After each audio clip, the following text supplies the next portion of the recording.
Let's start with GNRC. These are community ideas. This one from Tony, generator idea because of the cold. So I thought that was a great idea. I did mention that to him yesterday morning. My great idea, Tony. And lo and behold, they get a big upgrade today. I don't know, is it in my feed? December 20, $160. Wow, there's multiple here. It looks like Janney Montgomery Scott. Yeah, it's Janney Montgomery Scott.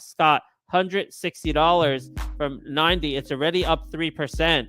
So, man, we should have listened to Tony yesterday. Not only do we have the sentiment of that record cold where people are probably going to go out and buy some generators who were impacted, but now we have the upgrade from Janney Montgomery Scott of $160 and declining. That could be a target for this. So GNRC, thank you, Tony, for bringing that to our attention yesterday. Great idea. It could have some legs today. You possibly on pullbacks as a day trade if you want to day trade it. Thank you, Tony. We should have listened to you yesterday. Maybe some other people in our community did. GNRC. Okay. First one, Generac. Great call by Tony yesterday. I mentioned I was looking for 96 intraday target with a swing move to 103, that 50 DMA. Macro. GNRC, big winner yesterday. Fortunately, it didn't work out for me because I was leaning into Apple short yesterday and I wanted to raise money to do that.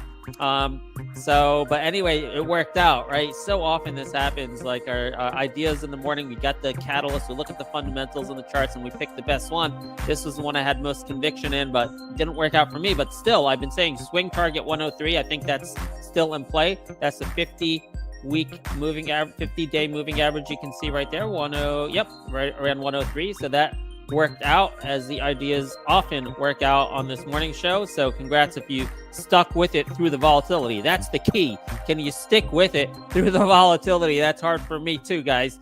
But GNRC, we know the catalyst to upgrade $160 price target yesterday. Thank you, Tony, for bringing it to our attention with the cold weather. Cold weather, always good. Violent weather, always good. When people lose electricity, good for Generac sentiment. So that's a continuation move this morning towards 103 swing target. Good. Now, GNRC, man, was this a call. 92 swing trade to 103, and I closed that out, 102.73. I closed it out as an idea. I didn't get the bulk of that move because I got fooled with all the market volatility. And yesterday, I sold almost all of my swing positions in order to short Apple and do some other things. I closed all those shorts in pre-market, but still, I probably would have been better off, just sticking with the swing ideas from the morning show. GNRC, a great example of that.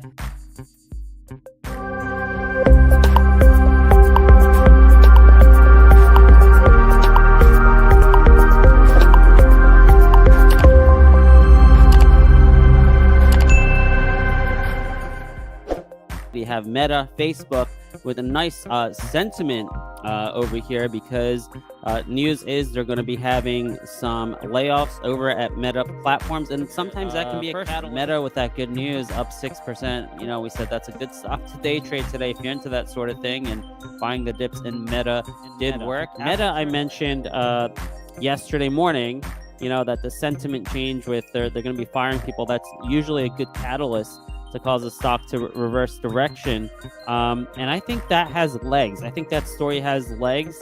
And, maybe this goes all the way up to the 20 DMA at 108, 110 or something like that. So Meta, an interesting one. And Meta, I talked about this a couple times on pre-market show, on post-market wrap. I even talked about it on the Wolf Financial Spaces Monday night, that this had a little bit of a story trading setup to it because not only the technicals looked really good with a low RSI here, but this started moving right here on reports, not the actual execution of it, but the reports that Facebook would be cutting staff, cutting costs. And I mentioned that's really good for sentiment because the sentiment a few weeks ago was after earnings was, hey, Mark Zuckerberg doesn't know how to manage his company. Look at the bloated staff. The revenue is going down, but their expenses are exploding. Like, what the hell's going on over at Meta? So when, on the reports over the weekend that they're going to be cutting staff. That was good for the stock. And then when you look at it technically with a low RSI, and it almost looks like, hey, it's heading for a MACD flip. Look at that RSI 37 and the 20 DMA at 112. I mean, this was a story trading setup, multiple pillars working for you. And then this morning, you had the actual news.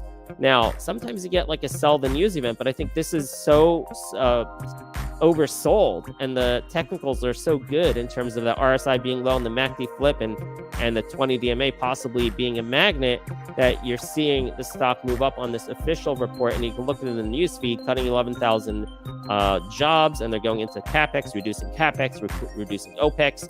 All of that is in there. And I think there's a possibility this continues to run to about $112. Meta, which we called out, I've been, saying that's a good trade since Monday. So I don't know how much room this has left. I've been saying 112, 20 DMA is a target, but with CPI tomorrow, you don't know. But this looks good still. RSI low, MACD about to flip. I don't know. I'm thinking maybe it could be a rocky path there with a hot CPI, but it almost looks like it's destined to, what was the top of this candle here? 102.50, and today 104.90. Okay, so it broke above that.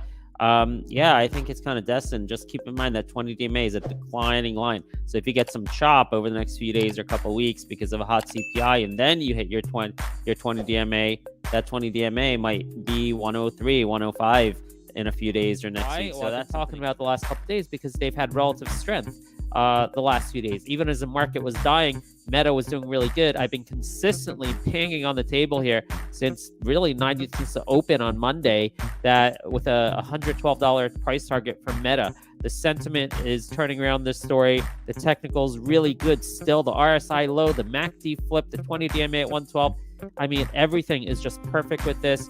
Heading for 112. And man, this morning, did we ever nail it with Meta? Not only this morning, but this week. What did I tell you this morning? I said 112 target. It happened right on the button. Exactly. Oh my gosh. I just love it. You know what I love about the story trading method is, if you're just a technical trader, you can easily get scared out. Like, you don't know why you're in it. You're like, oh, the technicals are good. All right, well, what about when it corrects during the day? What about, maybe get out from a stop loss or something like that? It's like you're just completely blind, right? On many levels, I just hate pure technical trading, all right? I need to understand what's happening. When I understand, I have conviction. When I have conviction, I can stay in the trade, okay? So we've been calling this consistently, and I did not waver, right? When the market was down big yesterday, we did not waver on that. We said, hey, Meta has a lot of relative strength. This is good, even if the CPI is bad. I said it yesterday, 12. It might go down first, but it's heading to 112 because of the sentiment, the catalyst, understanding why that story is important to Facebook, that they're laying off people, understanding the sentiment was bad, people criticizing.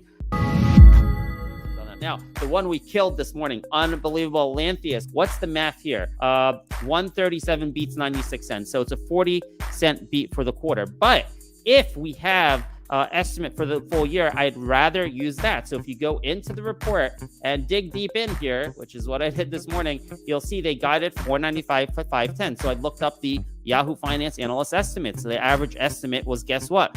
420. So that's 80 cents above consensus. So what do? You take that 80-cent beat, you apply this 39 PE to that 80-cent beat, and what do you come up with? What is that? Like $30? $30 in value, something crazy like that. Now, I mentioned I don't know this company well. I don't know that I want to apply a 40 PE. So I said, you know what? To be conservative, let's just use a 15 PE, right? And that math came to, I think, $15, something like that. Now, the stock was up $5 at the time when we're talking about this in the VIP trading room. And you can see what's happening. This rapid re-rating, same thing happened with now, but we are story traders here. So we don't only look at the math. We don't only look at the fundamentals. We also look at the technicals to try to triangulate where this could go today. So right now it's at $70, $71. It's above the key. This is gone, right? This is an inflection point for the company. They did a big beat up above the 200 DMA. That's definitely a huge support level. If it happens to get to 65, 66, I think that's a great buy. By the way, we have precedents. Last time they had a big beat over here, the stock was up 50% in one day back here on February 22nd. That's something I like to look at too, to see, if that behavior is something that's possible in this kind of stock, and it is.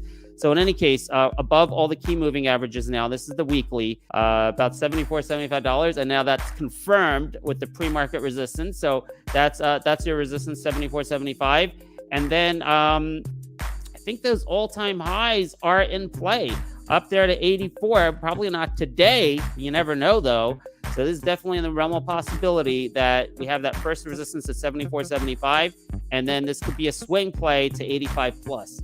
LNTH with that big B. Unbelievable. We did the math on Lantheus on the earnings, and we showed you how we came up with the calculation and why we came up with the price targets. The first one was like 74 cents, hit it perfectly in pre-market.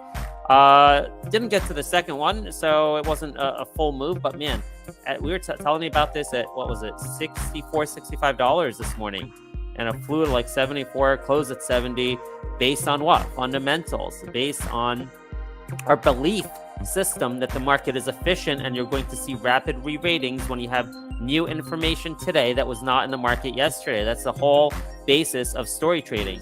Lantheus had a big upgrade over here with a price target of $115 by Ms. Yuhu. What was the previous? 105 to 115. They were already pretty much up there. If the market was good, I was going to suggest that this could be a follow-through day, because we did hit 75, which was our first resistance, and well within our calculation of a re-rating play. Hit 75 in pre-market yesterday and pulled back. So I was going to suggest, especially since this is a healthcare company that's recession resistant, maybe Lantheus could buck the market trend today. But it's definitely a lot harder in a red tape like this to even play anything. But if something's going to buck it, it's more likely to be a healthcare play that just had a big earnings beat with a big price target upgrade today. Lantheus, that's an idea for today. Lantheus was the Carvana. This is taking note of this one, 51% short, and it looks like they beat EPS by a big margin because of cost cutting. So that's going to be very interesting potential for, you got resistance here about $8.20. It's above that now. I was looking at this for a possible short squeeze to $10 and $15 with the two targets. This is like 51% short. I'm seeing estimates of 65% short of the free float. Carvana reports best first quarter in company history for adjusted EBITDA and total gross profit per unit. Okay. Look at this. Carvana broke the 50 DMA. It's 50% short, Carvana. So the immediate target on this is actually $19.87. It can cause stocks like this to have some of the most explosive moves you're going to see in the market over the next couple weeks. Carvana broke out of the 200-day moving average, another key moving average. Oh, wow, look at that bullish cross on the 2200. We told you at $20, the resistance and the breakout level, and look how beautiful we're right about that $20. You see it got resisted at 20, and then when it broke, it just exploded. And what else did we tell you yesterday? Said if it breaks 20, the next resistance is 30 to 50. Crazy, right? It broke all the resistance levels. Well, the next one's $42.49. That's the next resistance level, $42.49. Once you break $42.49, then you're playing with these candles here up in the 50s. So Carvana has a catalyst this morning. They got a price target increase, $50 from JMP Securities. $50. They increased it from 25.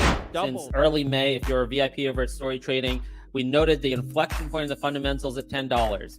When it crossed $16 at the 50-week moving average, we gave you a price target of 30s to 50s, and we stuck with that. We had many, many shows talking about the 30s to 50s price target. Top of this candle, 58.06. Top of this candle, 57.32. Those were the targets. What was the high of the day? 56.92. The pre-market did hit 50.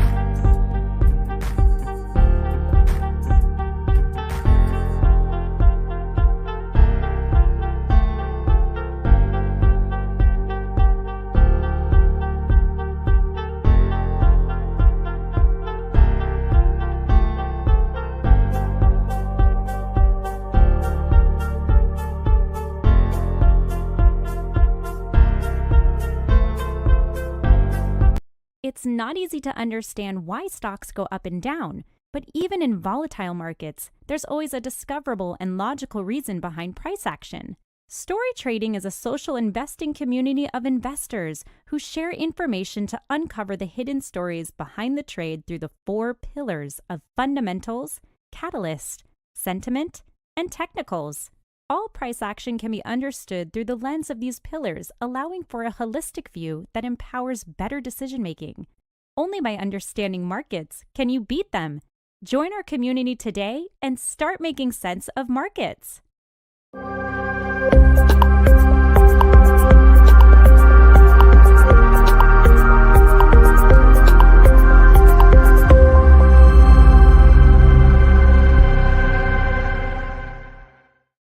Good morning. It's Friday, December 29th, the last trading day of the year. Not a lot of catalysts, as you might expect, on the last day of the year. Corporate activity very low. We're going to take this opportunity. We will talk about a couple catalysts out there for NVDA, for BIDU, for a couple others on Xpeng and Fisker. All right, we will get to those, but we're going to take this opportunity. It's going to be like a slower day. We want to prepare for 2024. So first, I'm going to talk about my macro expectation for 2024. And then I also want to talk about the January effect, which just started last week. And then we'll get into some specific stocks for the day, and more so some swings into January is what I want to talk about. So macro look, the interest rate expectations keep on dropping. I shared a statistic. By the way, I hope everyone can hear me. I switched my mic because there was a complaint yesterday that my on Rumble, from user on Rumble, that my headset was not working well. So I switched to this boom mic. Hopefully it works and you can hear me. If you can't, let me know and I'll switch back to the headset. But in any case, interest rate expectations are increasing for interest rate cuts. All right. Like, it doesn't even make any sense unless, and this is where I think it makes sense, it's an election year, right? And the powers that be in the market, they're betting like now 6 to 7 rate cuts. I mean, it's crazy in 2024. The only way this makes sense, I believe, is the interest rate. Thank you, Amar, verifying you can hear, is the presidential election coming up. So that gives me some conviction that what we've been seeing in TLT breaking above that key moving averages is going to stay above these key moving averages, which provides a good environment for stocks, particularly risk assets. So I'm pretty bullish in going into next year. However, be careful. Not many people are talking about this. I've been doing this for 25 years and I've seen a lot of crazy scenarios. And one of the scenarios I remember seeing distinctly on at least one occasion was when we had a really, really good 2023. The prior year was really, really good, especially in November and December. And what happens? Everyone's very optimistic, just like right now. Everyone thinks markets are going to boom. Then from the opening bell on January 2nd, in this case will be Tuesday morning, boom, big flush down. What was that about? That was basically the inverse of the tax loss selling. The tax loss selling that we talk about that happens in November, December, which fuels the January effect, which we're going to talk about that in a second. So the inverse of that is people do not want to sell their 2023 winners. They don't want to sell them. They want to defer the taxes until the following year. And it was very obvious what happened in that particular year at the opening bell, a big flush.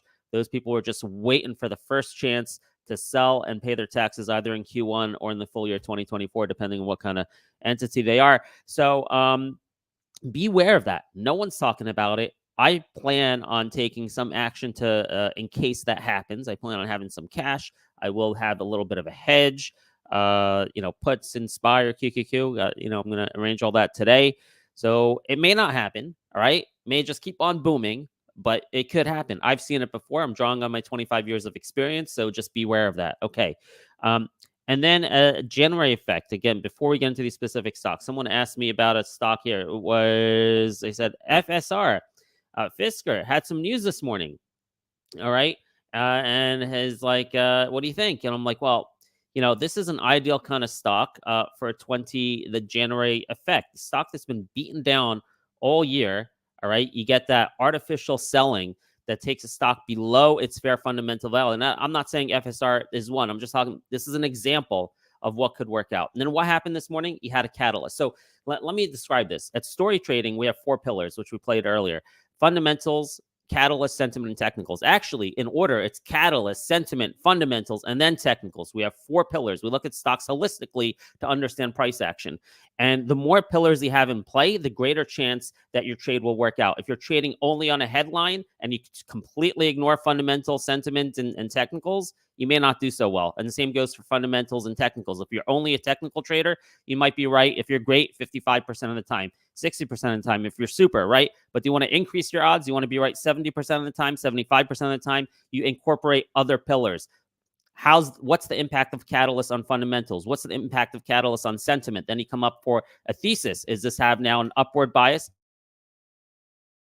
Psychology. You want to anticipate the anticipation of others, and you can only do that if you look at the 4 pillars. So going back to the January effect, we have at least 3 pillars in play in the January effect. It's not only the tax loss selling, which informs fundamentals, right? Because fundamentals, meaning a stock can be fundamentally undervalued because of excessive tax loss selling. So that's the fundamental pillar.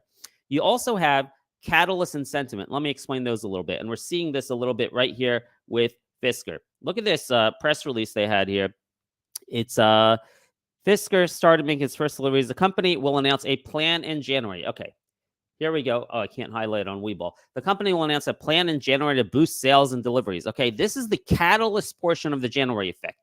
Why? Because in the new year, you have deals closing, you have business relationships launching, and you also have lots of shareholder letters and agendas and optimistic forecasts being issued, particularly by microcap companies. And you have it here. They said in January, we're going to, put out this new agenda for the year to increase sales, et cetera, et cetera. All right. So now not only do you have, with the right target stocks, beaten down stocks of 2023, they're fundamentally undervalued. Now you have a catalyst, very likely at the end of the year, beginning of the year, to get, again, deal closures, new business relationships, and different like letters, and agendas being set for the year, optimistic letters.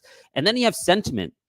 New Year's, everyone is usually very optimistic, right? It's a fresh new year. Let me set my New Year's agenda. This is great. I hope you're loving this show because everyone else is just talking about technicals, but in life, everything comes down to psychology, all right? The only reason I care about technicals is because I understand the psychology of technical investors, and I know they're looking at technicals. That's why it's important. So, but it's New Year's. You can't forget that, right?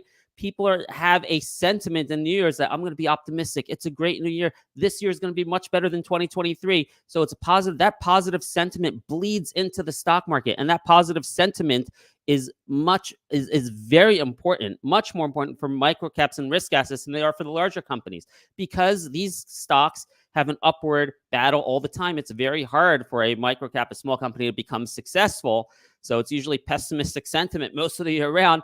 Come January 1st, some people might start being irrationally optimistic or whatever it is. It's all right, this is the year my little stock is going to take off and do great.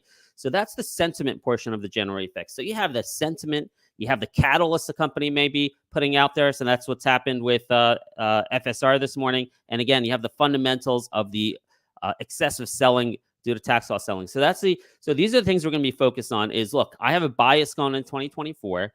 I want to have an overemphasis on January effect stocks, all right?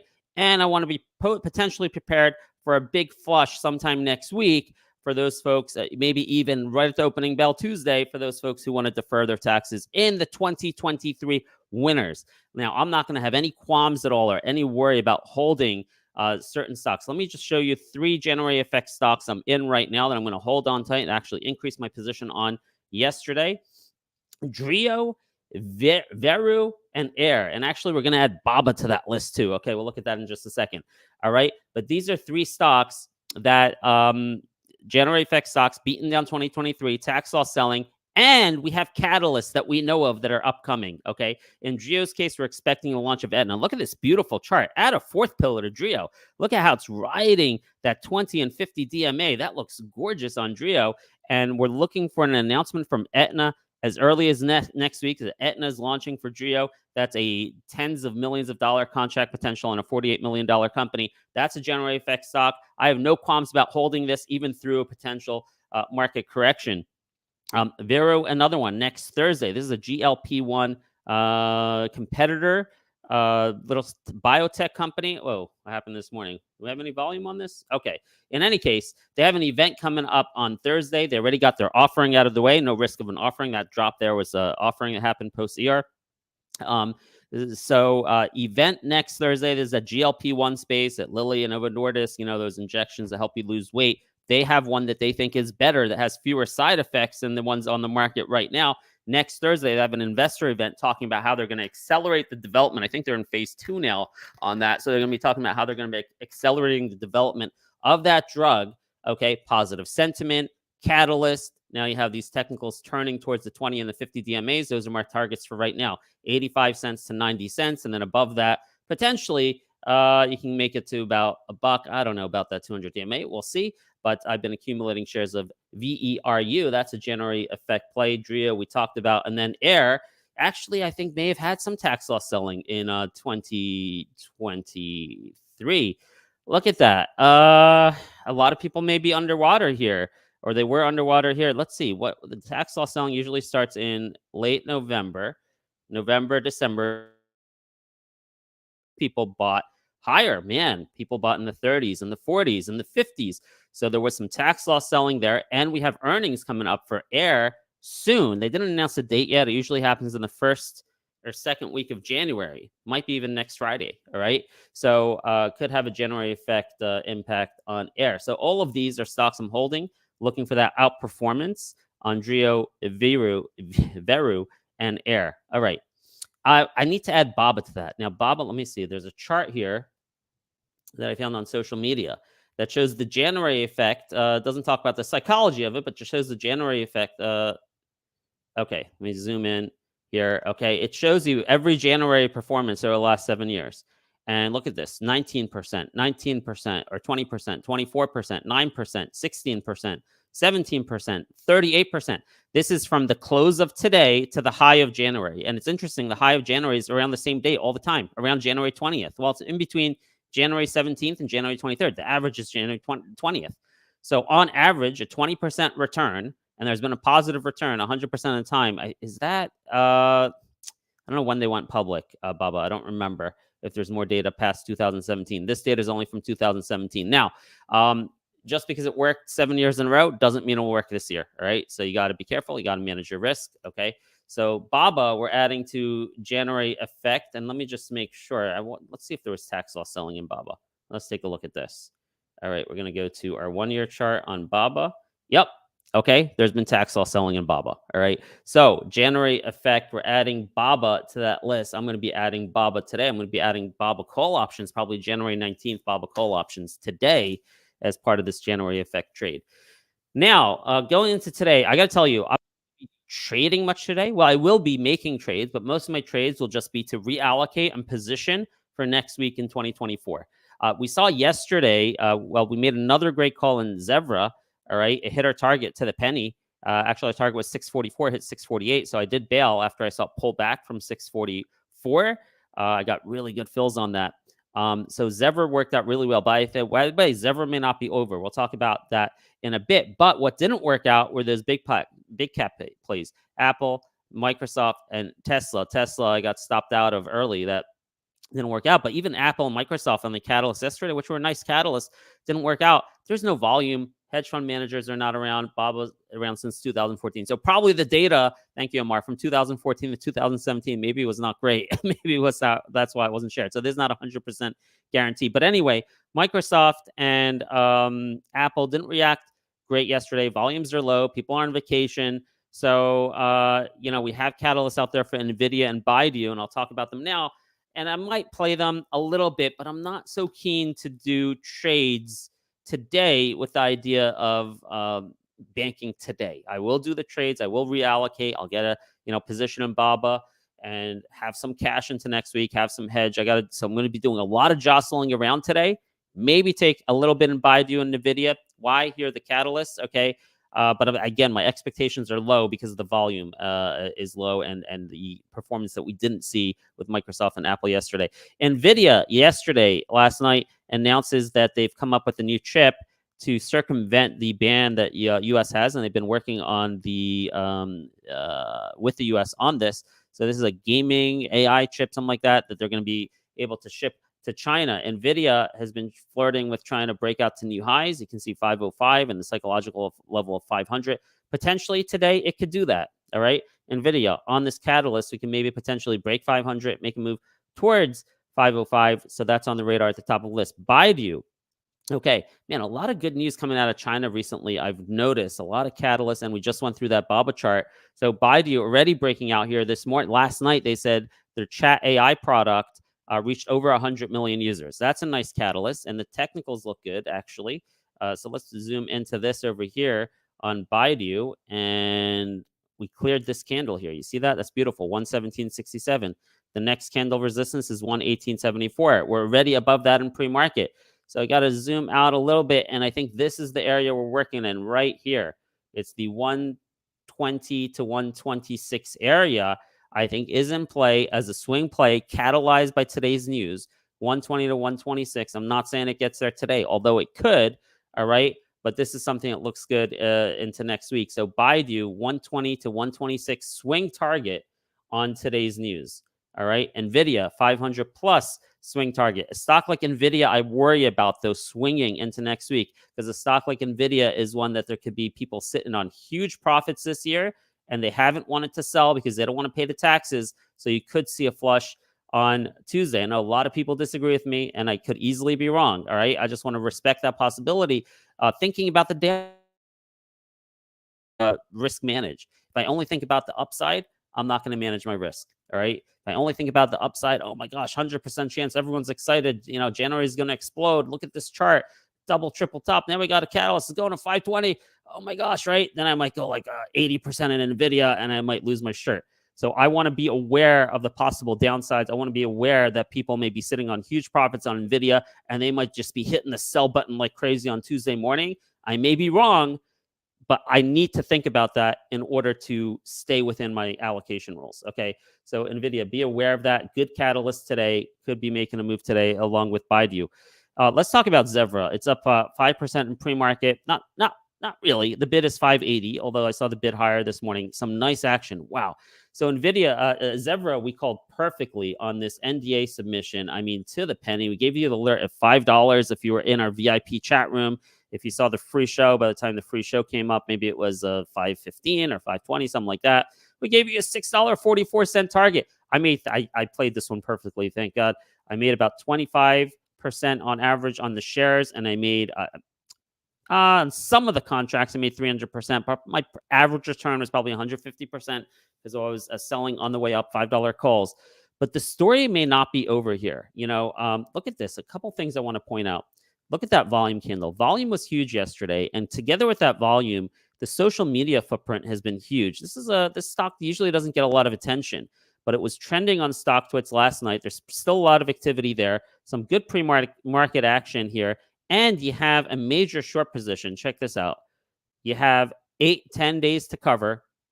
2 million. Oh, the new data came out. Now it's 8.6 days to cover. Okay, that's huge. You get the catalyst coming up of a PDUFA date coming out before the end of January. So now I'll switch to the weekly. So I want to submit to you that this play may not be over. All right. Your resistance levels are now this high that was set 648, and then the 200 DMA 694. So 648 and 694 are your swing targets in January on Zevra. And let's give you some support levels here. And the support, you see the top, there's a beautiful support level, 562. So 562 to, let's just call it this, what's the, let me see if there's a, let me look at the daily. Yeah, 562 would be awesome if it retraces to 562. I think I would slam it there. But somewhere in this range, I guess, 562 to the 580 area could be. If this pulls back, and it's always a possibility, I really don't think it's going to happen. But if it pulls back all the way to like 5, then you want to slam it, because when that PDUFA date gets announced, it's going to explode. All right, but about 560, I would say. 560, I think, is the lower level of this range. All right. And then again, 648 and 20-week moving average, not the 20 days, 694. So this potentially could have much more moves in it, many more episodes of violent moves up. So yeah, and yesterday we covered that. The price target was increased. North of 20. The one we covered yesterday was an increase of $10 to $15. Was it HC Wainwright? I don't remember who it was on Zevra. So Zevra, we nailed it. I'll be looking for a re-entry. it looks like it could be a lot of fun, a lot of volatility in January as we head towards that PDUFA date. So aside from that, we covered NVIDIA, BIDU, Zevra, and some of those January effect stocks. I do want to mention a group of stocks that I think have had relative strength, risk assets, which do well in low interest and rate environments. And here we go: Carvana, Snap, Rivian, Chewy, Neo. Right? We've been on top of all these. 1, 2, 3, 4, 5. All of these have had catalysts over the last month, and they've been featured on our show. Each one of these at some point were number one picks, and we nailed them as number one picks on the catalyst. Like Neo with the Abu Dhabi investment, right, is a recent one, which is now closed. So all of these look good. I like these as risk plays into 2024. The one I'm a little bit concerned about a big pullback next week is Carvana, because it went up 10 times in 2024 from the lows, 2023. So there could be, let me just see for the year. Yep. So there could be major selling Tuesday for folks that do not want to pay their taxes in 2023. They want to defer it to 2024. So I'd be a little cautious on Carvana, although I have like a $70 to $100 price target, as you know, if you've been watching the show, in 2024 on Carvana. Even Snap, I think Snap's been up for the year as well. So Snap also susceptible to selling Tuesday if that catalyst I've been talking about works out. I think Rivian, Chewy, and Neo, not as much. I think they've been down, if I'm not mistaken. Let's just check. Not as much. Well, choppy, Rivian. Neo, I'm pretty sure. Has Neo been down? Let's see. For the year. Yep. So Neo's been down. That feels a little bit safer to me, holding into next week. I believe has been down sharply. Let me just check. And Chewy's been down, right? So I feel like Neo and Chewy a little bit safer to hold into next week. Rivian, kind of neutral signal there with the performance in 2023. Snap and Carvana, be careful of a sharp pullback. But after any sharp pullback, we may or may not get it. I'm really bullish on these risk assets: Carvana, Snap, Rivian, Chewy, Neo. So today, I'm going to be focused on positioning for next week and into 2024. I'll be doing a lot of trading, but all positioning for next week and next year rather than specifically for day trading. Again, the only one I might take a shot at day trading a little bit is going to be NVIDIA and BIDU on the catalyst for the day. All right, so that's it. Listen, guys, I did free preview for about over a week here. So if you want to continue being on pre-market prep with us, you got to download our app right now and be there for Tuesday mornings. So StoryTrading.com/app, and you can get another week free through the app, StoryTrading.com/app. Download it right now. Activate your additional 1 week free trial, and then we'll see you Tuesday morning on the VIP show. Going to be behind a paywall next week. Thank you so much for joining us this week on the free trial, and we'll try to do some now and again in the future for those of you who have not joined us yet. Have a great day today. Great weekend. Happy New Year. It's going to be an awesome 2024. Good luck. Take care, everyone.